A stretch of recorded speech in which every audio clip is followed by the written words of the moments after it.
بسم اللہ الرحمن الرحیم۔ السلام علیکم۔ حضرت علی نے قلعہ قموس کے پاس پہنچ کر یہودیوں کو اسلام کی دعوت دی،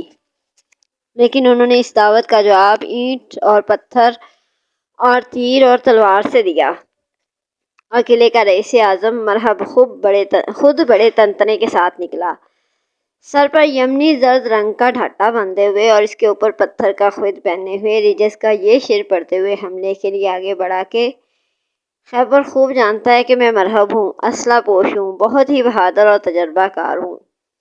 حضرت علی نے اس کے جواب میں رجس کا یہ شعر پڑھا: میں وہ ہوں کہ میری ماں نے میرا نام حیدر رکھا ہے، میں کچھار کے شیر کی طرح ہیبت ناک ہوں۔ مرحب نے بڑے تمطراق کے ساتھ آگے بڑھ کر حضرت شیر خدا پر اپنی تلوار سے وار کیا، مگر آپ نے ایسا پنتیرا بدلا کہ مرحب کا وار خالی گیا۔ پھر آپ نے بڑھ کر اس کے سر پر اس زور کی تلوار ماری کہ ایک ہی ضرب سے خود کٹا، مغفر کٹا اور ذوالفقار حیدری سر کو کاٹتی ہوئی دانتوں تک اتر آئی اور تلوار کی مار کا تڑا کے فوج تک پہنچا، اور مرحب زمین پر گر کر ڈھیر ہو گیا۔ مرحب کی لاش کو زمین پر تڑپتے ہوئے دیکھ کے اس کی تمام فوج حضرت شیر خدا پر ٹوٹ پڑی، لیکن ذوالفقار حیدری بجلی کی طرح چمک چمک کر گرتی تھی، جس سے صفیں کی صفیں الٹ گئیں اور یہودیوں کے مایہ ناز بہادر مرحب، حارث، اسیر، عامر وغیرہ کٹ گئے۔ اسی گھمسان کی جنگ میں حضرت علی کی ڈھال کٹ کر گر پڑی تو آپ نے آگے بڑھ کر قلعہ قموس کا پھاٹک اکھاڑ دیا اور کواڑ کو ڈھال بنا کر اس پر دشمن کی تلواریں روکتے رہے۔ یہ کواڑ اتنا بڑا اور وزنی تھا کہ بعد میں 40 آدمی اس کو نہ اٹھا سکے۔ جنگ جاری تھی کہ حضرت علی شیر خدا نے کمال شجاعت کے ساتھ لڑتے ہوئے خیبر کو فتح کر لیا، اور حضرت صادق الوعد صلی اللہ علیہ وسلم کا فرمان صداقت کا نشان بن کر فضاؤں میں لہرانے لگا کہ کل میں اس آدمی کو جھنڈا دوں گا جس کے ہاتھ پر اللہ تعالیٰ فتح دے گا، وہ اللہ رسول کا محب بھی ہے اور اللہ رسول کا محبوب بھی۔ بے شک مولا کائنات اللہ رسول کے محب بھی ہیں اور محبوب بھی ہیں، اور بلا شبہ اللہ تعالیٰ نے آپ کے ہاتھ سے خیبر کی فتح عطا فرمائی، اور قیامت تک کے لیے اللہ تعالیٰ نے آپ کو فاتح خیبر کے معزز لقب سے سرفراز فرما دیا۔ اور یہ وہ عظیم فتح ہے جس نے پورے جزیرۃ العرب میں یہودیوں کی جنگی طاقت کا جنازہ نکال دیا۔ فتح خیبر سے قبل اسلام یہودیوں اور مشرکین کے گٹھ جوڑ سے نزاع کی حالت میں تھا،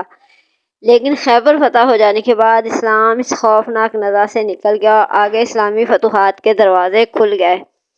چنانچہ اس کے بعد ہی مکہ بھی فتح ہو گیا۔ اس لیے یہ ایک مسلمہ حقیقت ہے کہ فاتح خیبر کی ذات سے تمام اسلامی فتوحات کا سلسلہ وابستہ ہے۔ بہرحال خیبر کا قلعہ قموس 20 دن کے محاصرے اور زبردست مارکہ آرائی کے بعد فتح ہو گیا۔ ان مارکوں میں 93 یہودی قتل ہوئے اور 15 مسلمان جام شہادت سے سیراب ہوئے۔ فتح کے بعد خیبر کی زمین پر مسلمانوں کا قبضہ ہو گیا، اور حضور نے ارادہ فرمایا کہ بنو نذیر کی طرح اہل خیبر کو بھی جلا وطن کر دیں، لیکن یہودیوں نے یہ درخواست کی کہ ہم کو خیبر سے نہ نکالا جائے اور زمین ہمارے ہی قبضے میں رہنے دی جائے، ہم یہاں کی پیداوار کا آدھا حصہ آپ کو دیتے رہیں گے۔ حضور نے ان کی یہ درخواست منظور فرما لی۔ چنانچہ جب کھجوریں پک جاتی اور غلہ تیار ہو جاتا تو حضور صلی اللہ علیہ وسلم حضرت عبادہ بن رواحہ کو خیبر بھیج دیتے، وہ کھجوروں اور اناجوں کو 2 برابر حصوں میں تقسیم کر دیتے، یہودیوں سے فرماتے کہ اس میں سے جو حصہ تم کو پسند ہو وہ لے لو۔ یہودی اس عدل پر حیران ہو کر کہتے تھے کہ زمین و آسمان ایسے ہی عدل سے قائم ہیں۔ حضرت عبداللہ بن عمر کا بیان ہے کہ خیبر فتح ہو جانے کے بعد یہودیوں سے حضور صلی اللہ علیہ وسلم نے اس طور پر صلح فرمائی کہ یہودی اپنا سونا، چاندی، ہتھیار سب مسلمانوں کے سپرد کر دیں، اور جانوروں پر جو کچھ لدا ہوا ہے وہ یہودی اپنے پاس ہی رکھیں، مگر شرط یہ ہے کہ یہودی کوئی چیز مسلمانوں سے نہ چھپائیں۔ مگر اس شرط کو قبول کر لینے کے باوجود ہوئی بن اخطب کا وہ چرمی تھیلا یہودیوں نے غائب کر دیا جس میں بنو نذیر سے جلا وطنی کے وقت وہ سونا چاندی بھر کر لایا تھا۔ جب یہودیوں سے پوچھ گچھ کی گئی تو وہ جھوٹ بولے اور کہا کہ وہ ساری رقم لڑائیوں میں خرچ ہو گئی ہے، لیکن اللہ تعالیٰ نے بذریعہ وحی اپنے رسول کو بتا دیا کہ وہ تھیلا کہاں ہے۔ چنانچہ مسلمانوں نے اس تھیلے کو برآمد کر لیا۔ اس کے بعد چونکہ کنانہ بن ابی الحقیق نے حضرت محمود بن مسلمہ کو چھت سے پتھر گرا کر قتل کر دیا تھا، اس لیے حضور صلی اللہ علیہ وسلم نے اس کو قصاص میں قتل کرا دیا اور اس کی عورتوں کو قیدی بنا لیا۔ قیدیوں میں حضرت بی بی صفیہ بھی تھیں، یہ بنو نذیر کے رئیس اعظم ہوئی بن اخطب کی بیٹی تھی۔ ان کا شوہر کنانہ بن ابی حقیق بھی بنو نذیر کا رئیس تھا۔ جب سب قیدی جمع کیے گئے تو حضرت بیہا کلبی نے حضور صلی اللہ علیہ وسلم سے عرض کیا کہ یا رسول اللہ، ان میں سے ایک لونڈی مجھ کو عنایت فرمائیں۔ آپ نے ان کو اختیار دے دیا کہ خود جا کے کوئی لونڈی لے لو۔ انہوں نے حضرت صفیہ کو لے لیا۔ بعض صحابہ نے اس پر گزارش کی کہ یا رسول اللہ، آپ نے صفیہ کو دہیہ کے حوالے کر دیا، وہ قریظہ اور بنو نذیر کی رئیسہ ہے، آپ کے سوا اور کوئی اس کے لائق نہیں ہے۔ یہ سن کر آپ نے حضرت دہیہ کلبی اور حضرت صفیہ کو بلایا اور حضرت دہیہ سے فرمایا کہ تم اس کے سوا کوئی دوسری لونڈی لے لو۔ اس کے بعد حضرت صفیہ کو آزاد کر کے آپ نے ان سے نکاح فرما لیا